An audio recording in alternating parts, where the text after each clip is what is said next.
I know you know something about history, so I want to start by figuring out what we do know.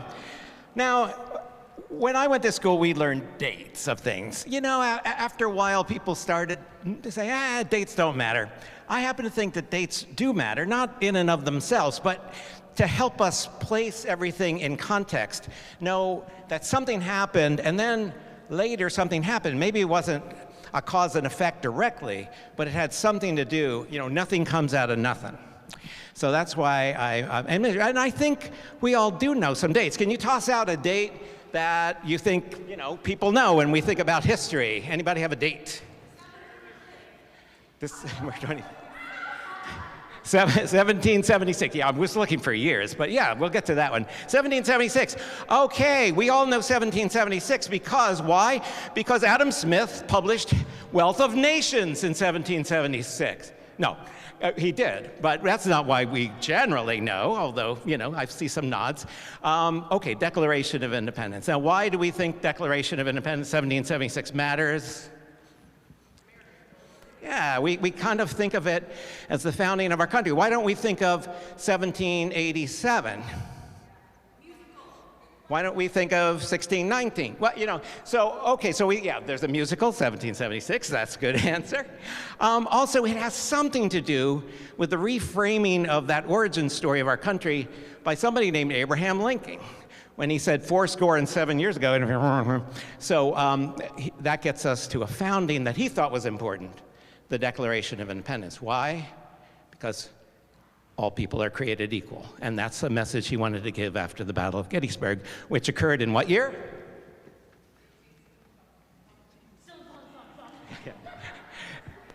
1863. Bing. Okay, you're not going to have quizzes. You're not going to have, July 1, 2, and 3. 1863. Okay. What's another date that people know? 1492, when the Spanish kicked out all the Jews. No, that is what happened in 1492. That was a big deal historically. However, the expulsion of the Jews from Spain and many that followed. But we remember it because of who?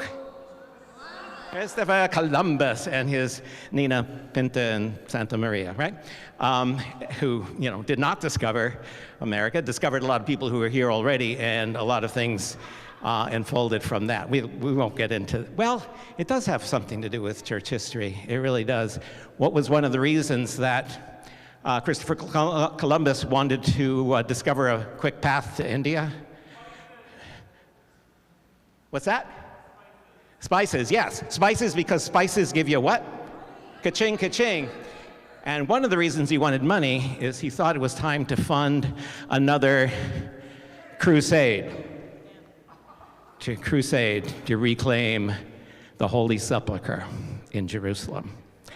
Not everybody knows that. Now you know it. See, aren't you glad you stayed?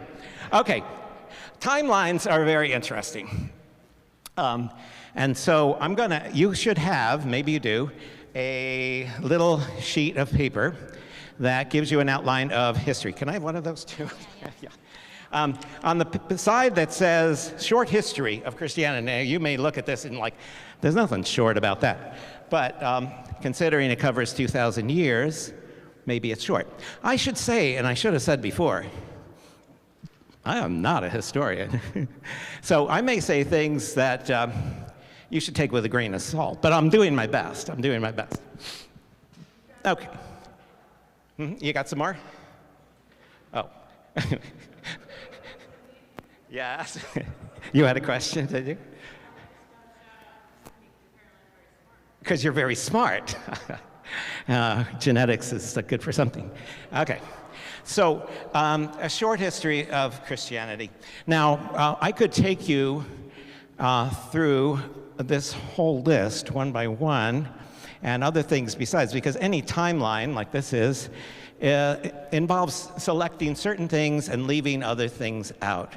You may know of some dates and some moments, some events that really should be in here, and I'll be the first person to agree with you. But as I was sitting at my computer last night, these are the things that seemed relevant to me. I'm not going to take you through each one.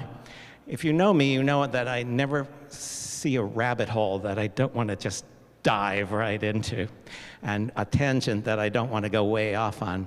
But I'm going to try not to today because, our time is short. So what I did out of that long timeline is highlight a few things in bold. And the first one involves the execution and resurrection of Jesus. And there's Jesus right there. And that happened on or about the year 30 of the Common Era. Now, Jesus was born when? 4 BC, 4 years before Christ, essentially. We say before the Common Era. That only makes sense if you don't think about it too hard. Okay, so the reason, without the birth, life, death, and resurrection of Jesus, there is no Christian history. There's no Christianity. So we want to start by marking that date, and it's the execution of Jesus, the crucifixion of Jesus, happened at the hands of the Roman Empire, the power of that moment, and presumably happened because, for whatever reason, the Roman government was willing to see him as a kind of a threat. Now, it didn't take much to be a threat to the Roman Empire, I have to say that, because they had grown tremendously, and they were nervous about that, the expansion and keeping all the various peoples in control that fell under that empire. So there's a thought. Okay, so for the first 350 years, did I do that right? Christianity was mostly illegal, because Rome had a religion. They were fairly tolerant of other religions, but to a point. And so there were other religions. So we can call the Roman religion, well, we could call it paganism. That has a sour connotation, but Christianity demanded certain loyalties, and that precluded Christian observers from following the minimum requirements of emperor worship at certain times, at deference to the empire. So that made them very unpopular. Christianity also, of course, grew out of what religion? Judaism. In fact, for first at least 20 years, you couldn't be Christian if you weren't Jewish first. Judaism was also something that drove the Roman Empire crazy. And I'm not going to go down that rabbit hole. That's a lovely rabbit hole, but I'm not going there.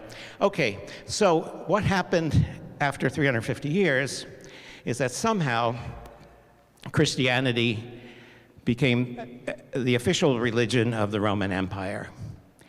Why did that happen, you might ask? I'm so glad you asked. Well, a variety of reasons. So I'll tell you the short version. Emperor Constantine, who came to the throne as Emperor of Rome, in the early 300s, had a vision one day when he was fighting with one of his competitors to the empire, and he saw a cross in the sky. He was about to fight a battle for which he was badly outnumbered. He saw a cross, and he heard a voice.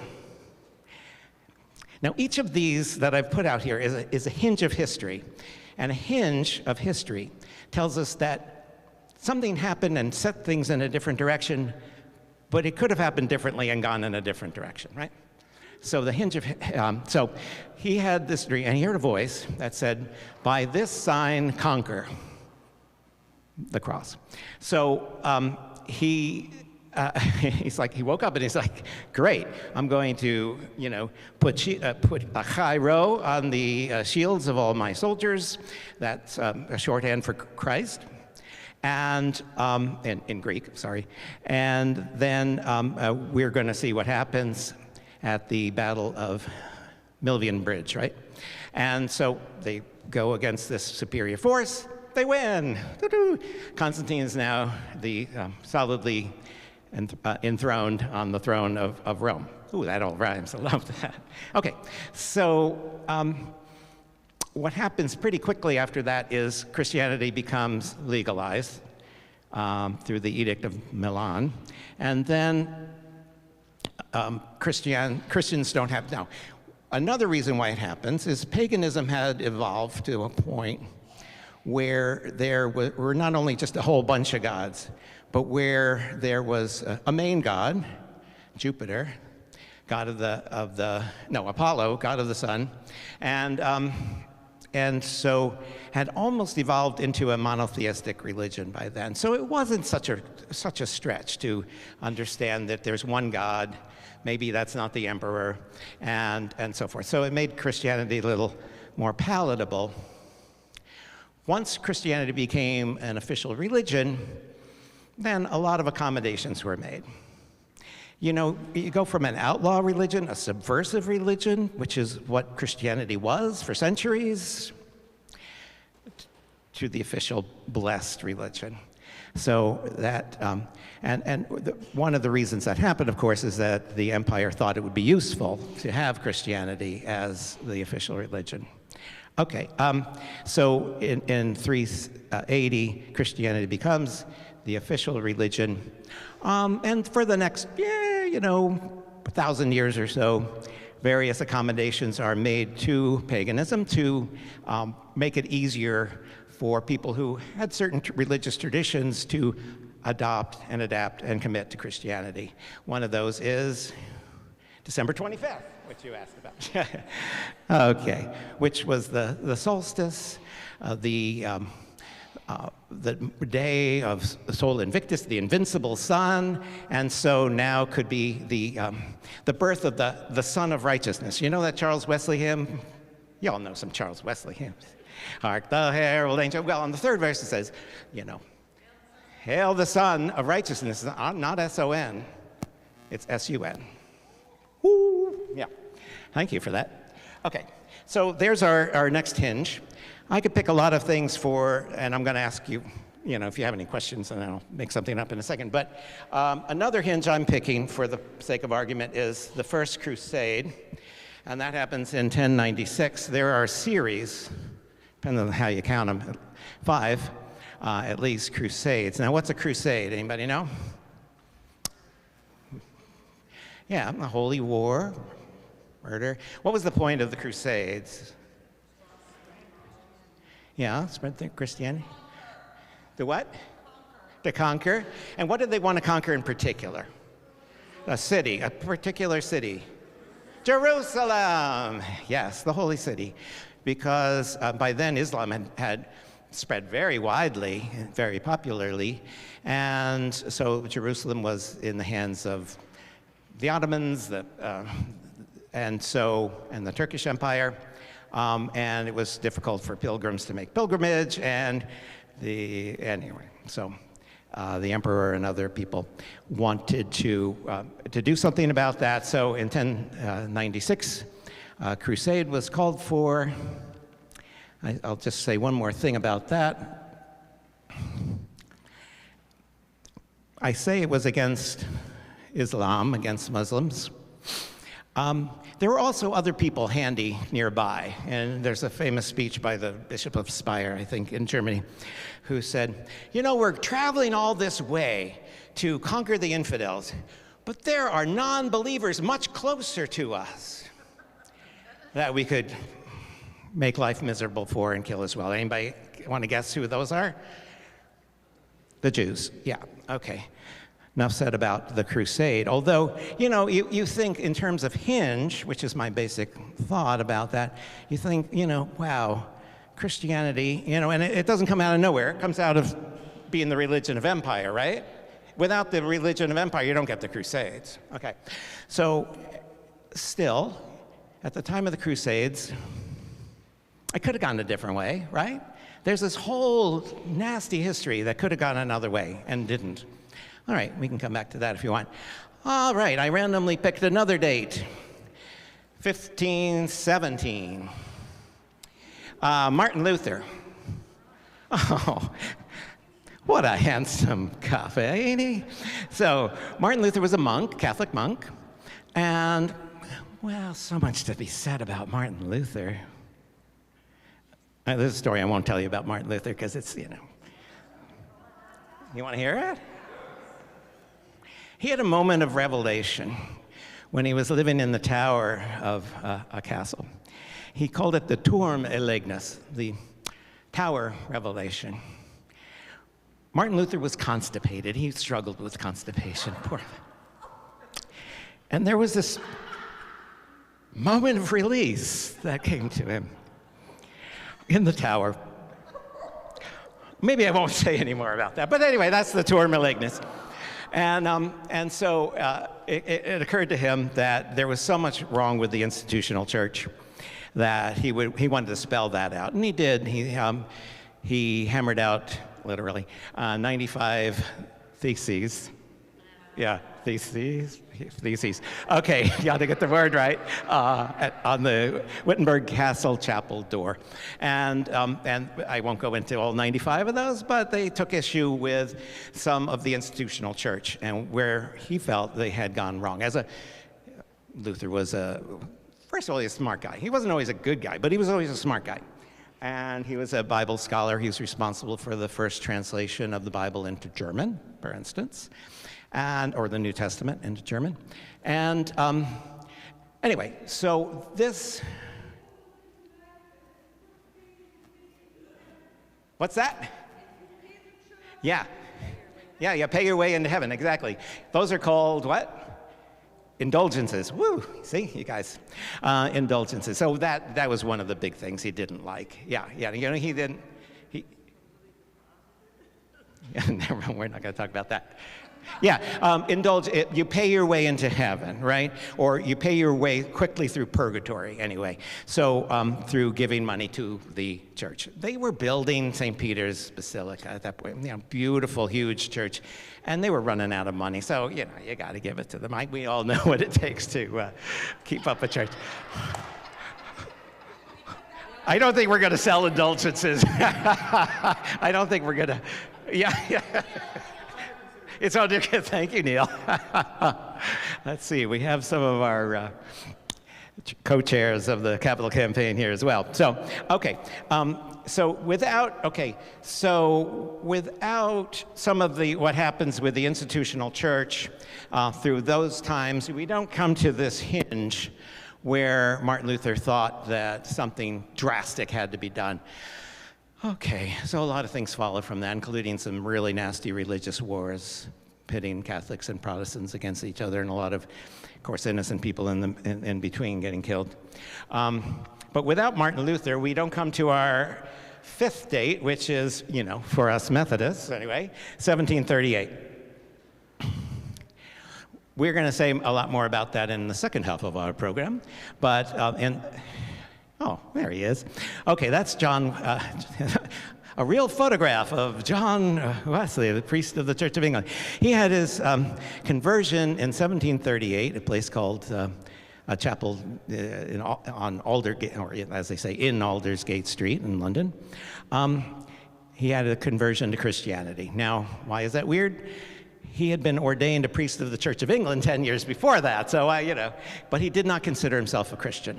He didn't consider himself a Christian in his thoughts, his actions, his commitment, and his joy. He's like, if I'm a Christian, where's my joy? I'm not sure John Wesley ever really did joy that much, but maybe I'm wrong. Okay, so a lot of things can come. We want to mention Charles as well as we talk about the Wesleys. Charles Wesley is known for what? Yeah, he does the soundtrack for the Methodist revival, what's called the Evangelical Revival in England. We need to say so much about that, but we won't. And then, which brings us right to the present day. Why do I say that? Somehow or other, this weird, flaky religion that starts with maybe, Scripture tells us 12 unlikely, mostly inept disciples in an obscure corner of the Roman Empire in a place called Galilee. I almost said honorably, like, Puff the Magic Dragon. Okay, Galilee. And so somehow it grows in various ways, and to the point where today Christians make about 1/3 of the population of the planet. It's the world's largest religion. Okay, that brings me to say one more thing about this. This isn't the real history of Christianity in my mind. The real history of Christianity, the real impact of Christianity happened in thousands of different places to millions of different people, in that there was something about the faith that changed lives and changed people's worldview, changed people's actions, and was deeply meaningful in an existential way. That's the real history of Christianity, in my mind. Okay. So, and there are places where Christianity is and isn't practiced today. All right, let's go back to the Wesleys. Any questions about that first, though? Yeah.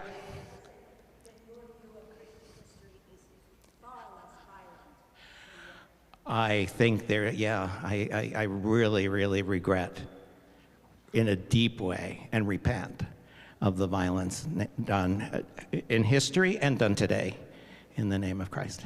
Yes?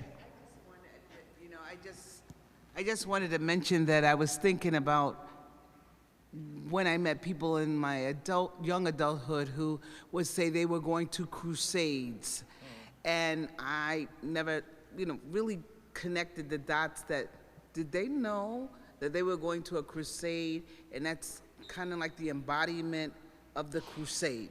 Because it was always labeled as this feel good, we're gonna come to Jesus kind of, what's that the movie with the guy who was the swindler pastor, you know who I'm talking about from the 50s, I'll remember it. No idea.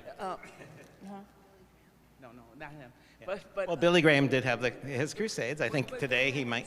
So I remember going to matter of fact, I was in the Billy Graham thing in Central Park 20-something years ago, and it was a crusade, but I never made the and I heard about the crusade, but I didn't make the connection that the crusades was, this violent act, and now we're singing hallelujah, this kind of, I guess, this understanding the definition of what I'm participating in.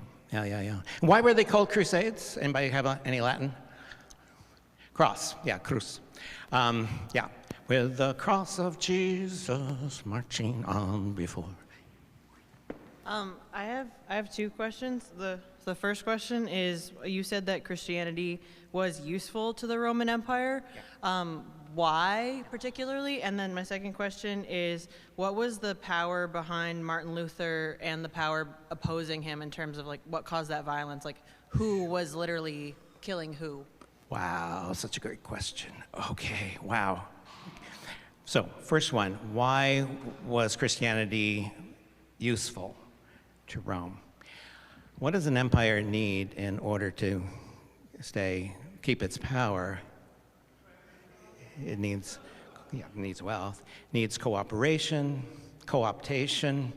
So they viewed the Christian religion, because it had spread very, very widely by then. So it is already becoming, even in its illegal phase, it was already becoming a very popular religion. And I think Constantine, being a very good politician, if not a particularly good person, was like, wow, I can make use of this popularity and subsume it into my own worldview. He actually he didn't become a Christian himself till he was maybe 40 years later, when he was about to die. He was like, well, better hedge my bets.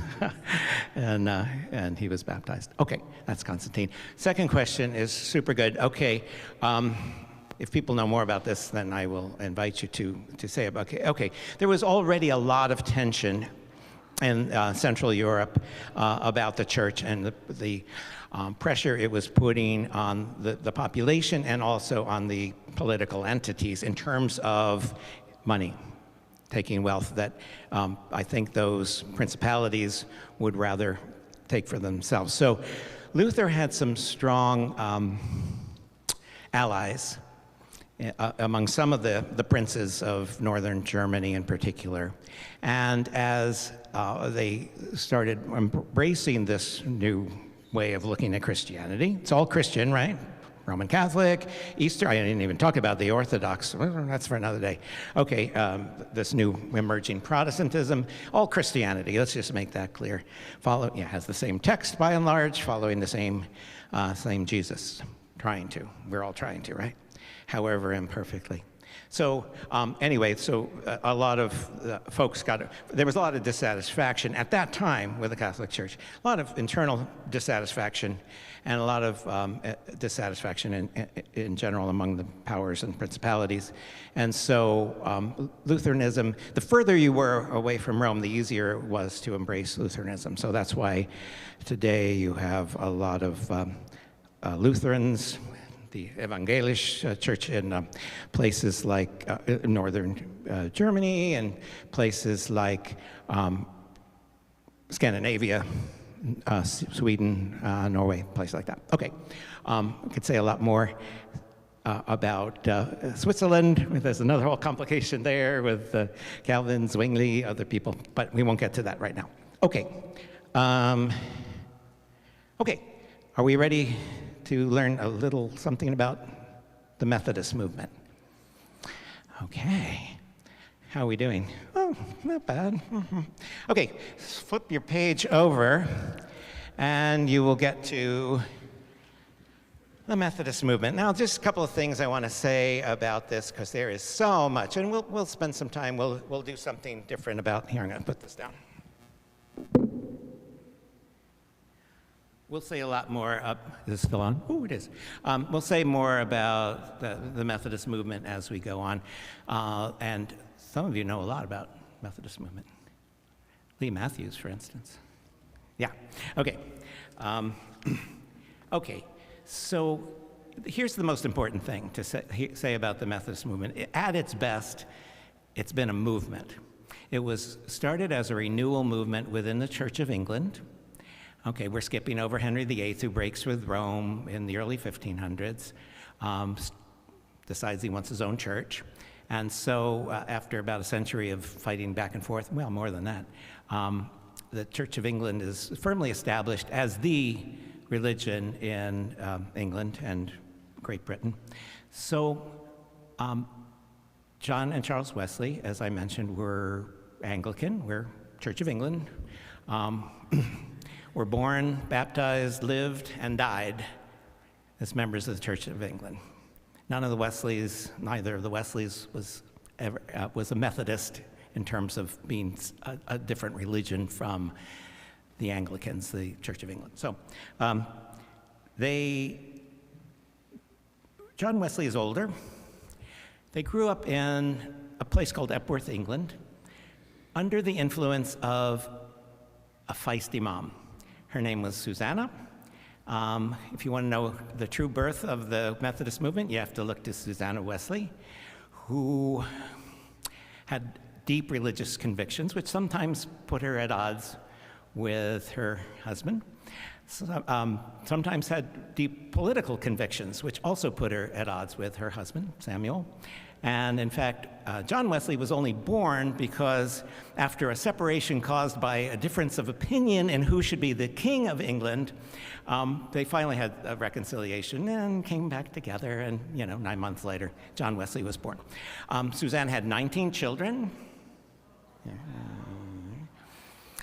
10 of whom lived to adulthood, and 8 of whom were still alive when Susanna herself passed away. Susanna took it upon herself to educate her children when her husband was away in debtor's prison, as he was for 2 big stints. When he was off sulking, when he was off trying to write his book about, I'm making him sound like not an impressive person, which is because he was not an impressive person, really. But he had this lifelong project of writing, never mind, that's a rabbit hole. Never mind. Book of Job. Okay. That was what his book was about, the Book of Job. Okay. Go away, rabbits. Okay. So she took on the religious education of her children in the Epworth parsonage. And so they grew up with a very firm understanding of the Christian faith, how to practice the faith, what to think about the faith, and in the case of several of the kids, many of the kids, how to share the faith. Okay, so Wesley comes to Oxford. He wants to be a priest, just like his daddy, and he's at Oxford. He leaves and he comes back as a fellow of Lincoln College, Oxford, when his brother Charles, who's a little bit younger, as I mentioned, I'm really going down this rabbit hole, is at Oxford. They formed a group of people, 4 of them, who would come together very regularly for the study of Scripture and for checking in on each other and their progress in the faith, and also to figure out how to make a difference in the world. One of the ways they did that was through visiting prisoners in Oxford Prison, which is not a nice place. You can still go and visit it. It's still not a nice place. And they formed this group. Now, what was the group called? I'm not sure it ever actually had a name, but it was called a lot of things from other people. And one of the things that was called was the Holy Club.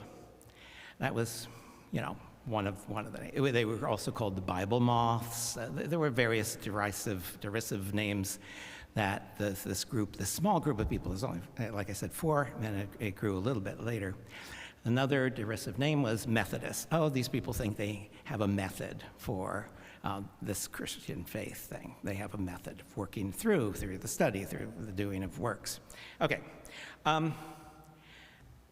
Methodist was the one that stuck. So out of these 4, 2 were John and Charles Wesley, and one was a guy named George Whitefield. Anybody ever hear George Whitefield? Yeah. First Great Awakening changed the U.S. forever. The colonies, American colonies, forever.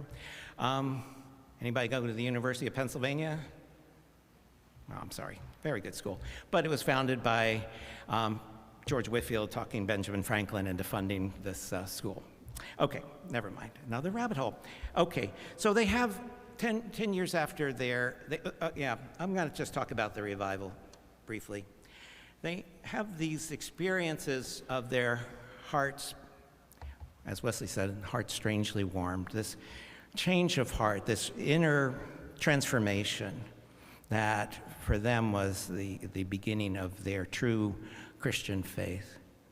And having done that, they wanted to share that. Now, John Wesley would have been very happy to share that in pulpits around the Church of England, but George Whitefield, his old buddy from Oxford, had a different idea. He had started taking the message of the Gospels out into where people were, because people, at least the so-called lower classes of England, were not in those churches, not listening to those whatever sermons were being preached. And so Whitefield, who was at that point in Bristol, England, was preaching outside in the open air and convinced John Wesley to come and give it a whirl. Wesley did not want to do that. He traveled to Whitefield, and his buddy George was there, but he finally famously said, I submitted to be more vile,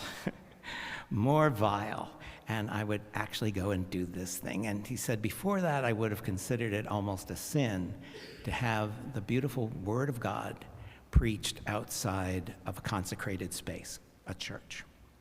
And so he did. And so his first go at it was a little bit, it's a place called the Brickyard, a little bit outside of the walls of Bristol at that time. He preached to several thousand coal miners on their way to the coal fields. And that kind of changed his mind because he saw the eagerness. Now, I've read a lot of Wesley's sermons. I can't tell you what was so fascinating to these burly coal miners on their way to the mines that they were just spellbound, but I think what they got was this. They were loved. They were loved by God. They were valued beyond the culture and the society's valuing of them. They got that, and that was the essential message. And that is the message of the gospel. And if you can find a way to bring that to people wherever they are and whatever they're doing, And that's a powerful thing. And okay, so that starts the evangelical revival in England, which spreads. I'm going to fast forward to the next date that I bolded, which is 1760. The first folks who had been caught up in this Methodist revival come to the colonies, and they, at some point, begin to say, hey, remember what we did back home? We could gather ourselves. There's a woman named Barbara Heck who famously was involved in New York City in getting the first Methodist Society. She walked in on her cousin Phil and his cronies playing cards and wasting their time, and she reportedly grabbed the deck of cards and threw them in the fire and said, we got to do something different about this. We got to figure out, threw them in the fire. Yeah. A pack of cards wasn't all that cheap in those days either, so, that was something.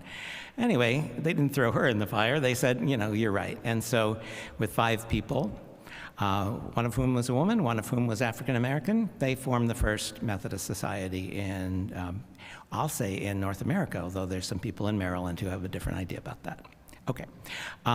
That church is still around. You can visit the current building, which is a couple hundred years old, but you can visit it on John Street in our very own town. Okay.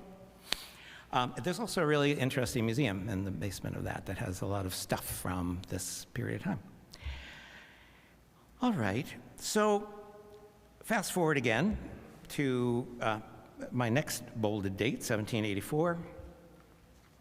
The American Revolution has come and gone. Wesley was not a fan of the American Revolution.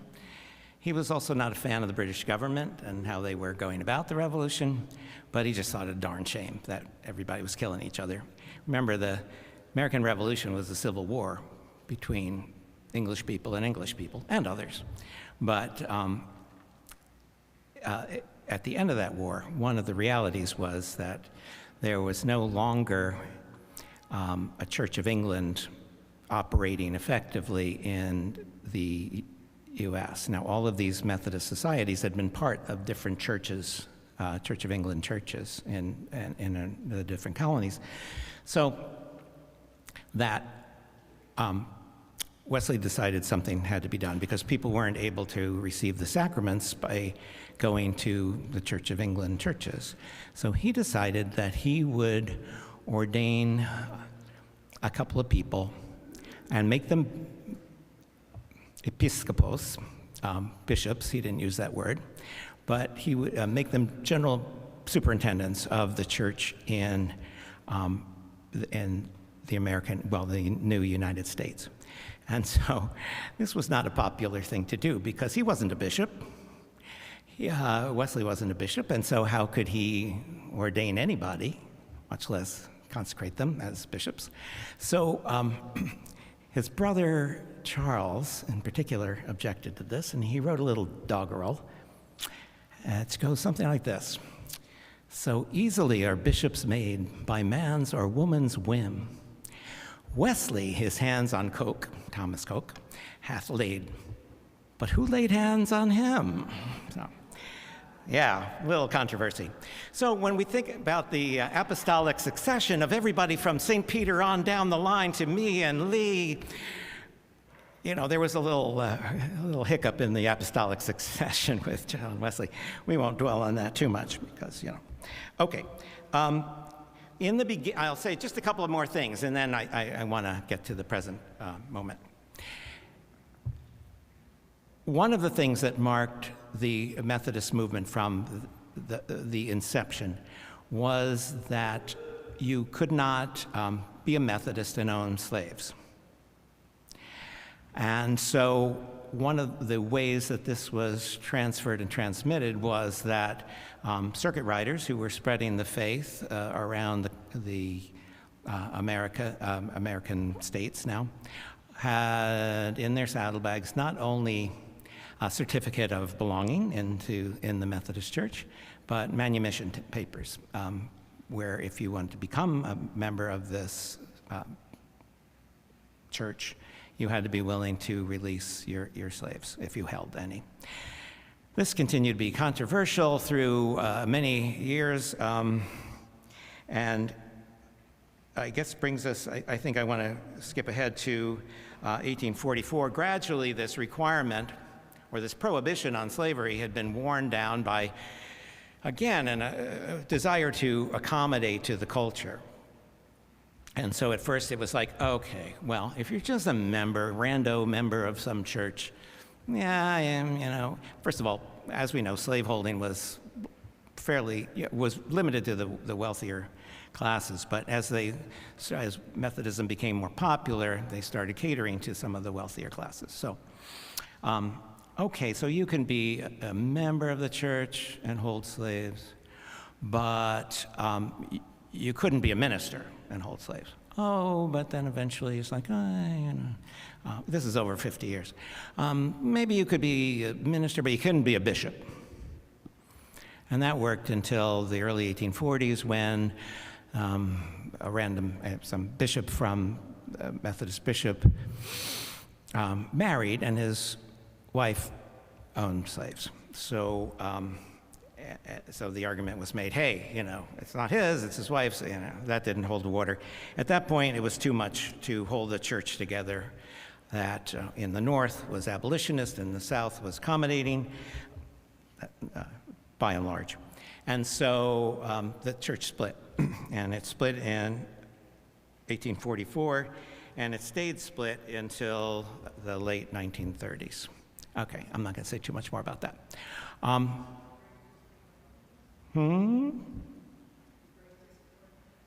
Oh, I want to talk about the Great Disappointment. Oh, that's my favorite rabbit hole. Okay. 1844 is the Methodist split, but it's also the Great Disappointment. What is the Great Disappointment? Well, and now I'm blanking on his name. Ooh, what's the Great Disappointment? 1840. William Miller. Okay, William Miller is preaching the end times. Is preaching the end, the second coming of Christ and the end of the world. That is such an attractive thing for so many people. So it came to hold the imaginations of a sizable amount of the population. Some people estimate maybe 25% of the people in the United States were captivated by this idea of the second coming at a particular date and time. And so a date was selected in the spring of 1844. People went up to the tops of mountains in many cases. William Miller did as well, and awaited the coming of Christ. Strangely, Christ did not come at that moment. William Miller quickly reset the clock and said, hey, I figured out things wrong. It's really going to be, in October. And so people are like, okay, that's cool. And so they waited around till October, and you know what happened in October? Nothing. And so the Great Disappointment. I don't know, end of the world, Great Disappointment? It doesn't sound that disappointing to me, but I think they were looking forward to the coming of Christ, which I'll give them. It doesn't matter, because that idea of the second coming, became known as Adventism. And so today we still have what were then called Millerites, and then became the Seventh-day Adventists. So, old religions never die. They just transform themselves as they go through time. So we still have the Adventists in our midst.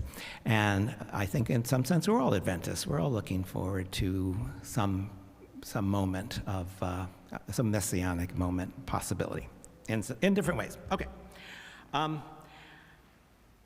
Any questions about any of that? I gave you a lot of stuff. But that, I think, sets maybe the Methodist movement in time and place. I think part of the problem with being a church and not a movement is that you want to accommodate to cultural norms. You want to accommodate to the wealthy, the powerful, and just so the institution can thrive and survive. And I think that's you always miss something when you focus on the institution and not the movement of the Spirit. And I think where Methodism and other faiths as well always do best is to live in that place of the Spirit. Yeah.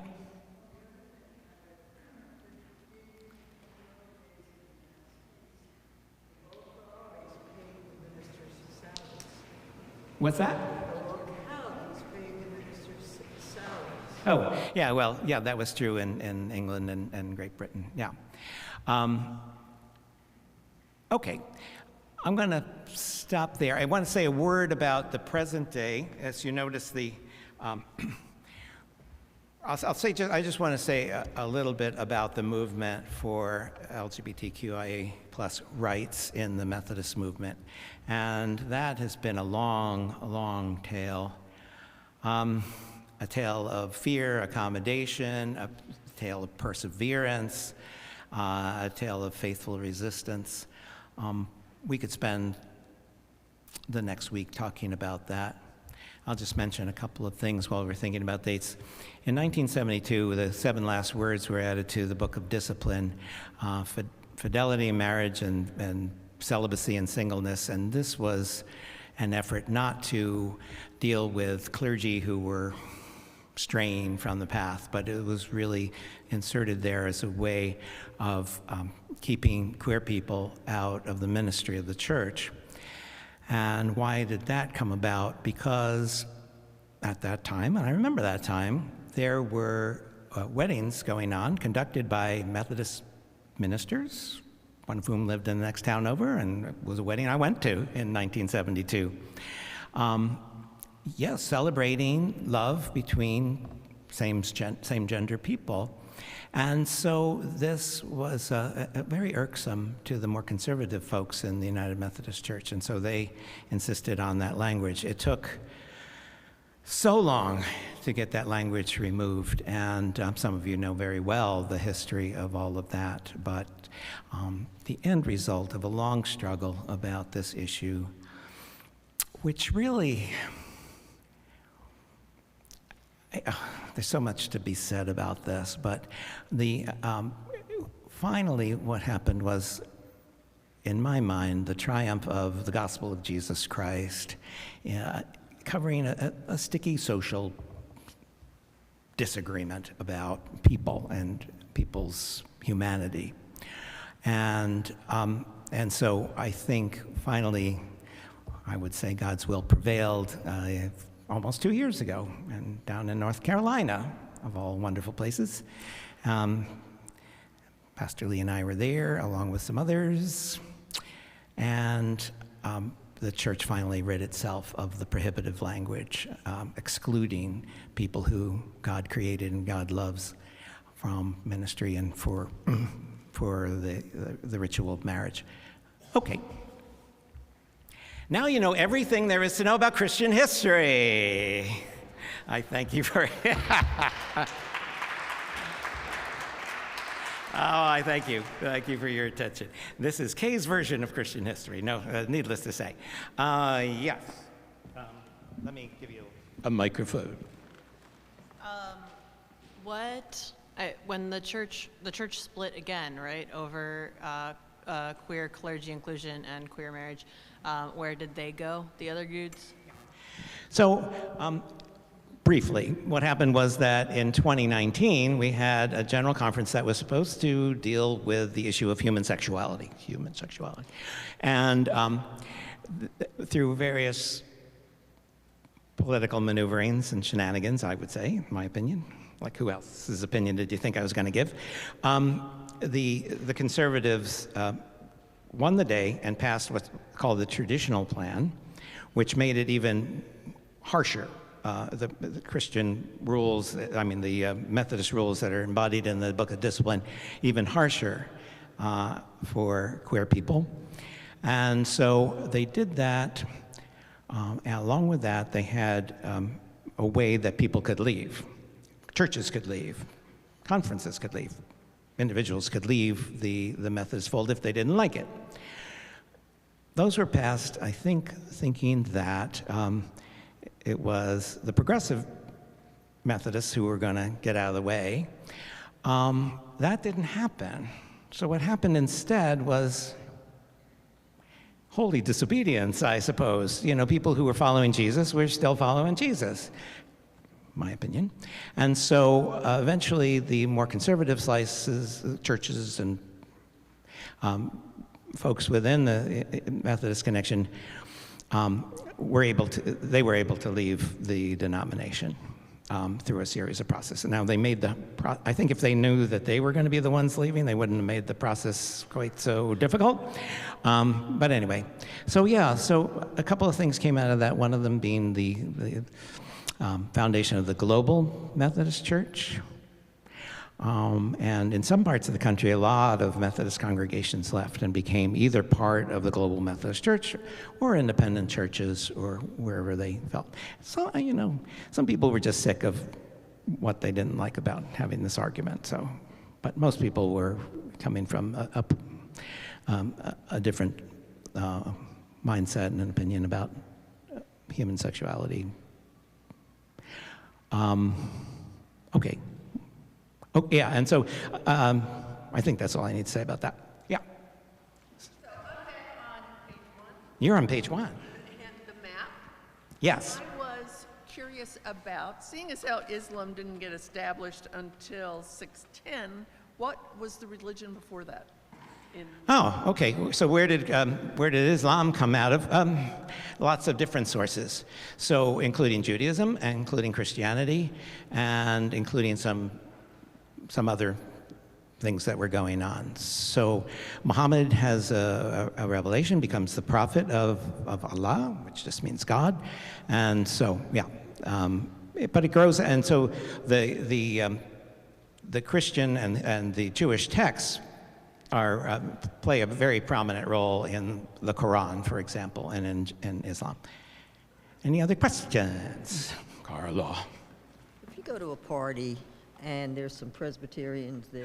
Presbyterians? I grew up in a Presbyterian church. Don't ask me what that means. But my question is, in simple language, how do you say Methodism is, and we have all these Protestant,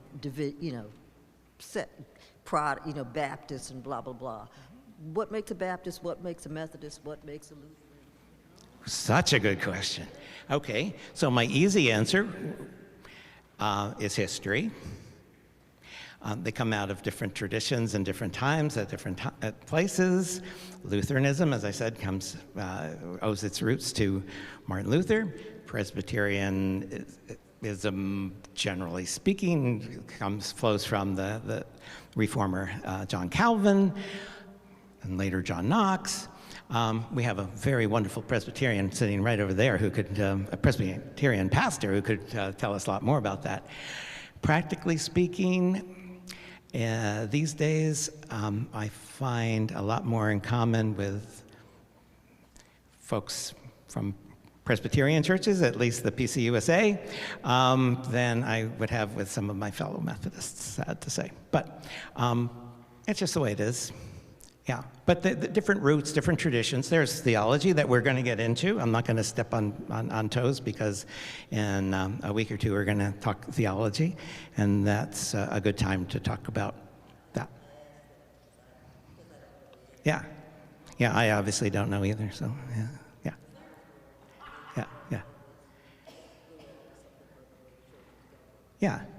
No, certainly it does. Yeah, so church polity, we're going to talk about that.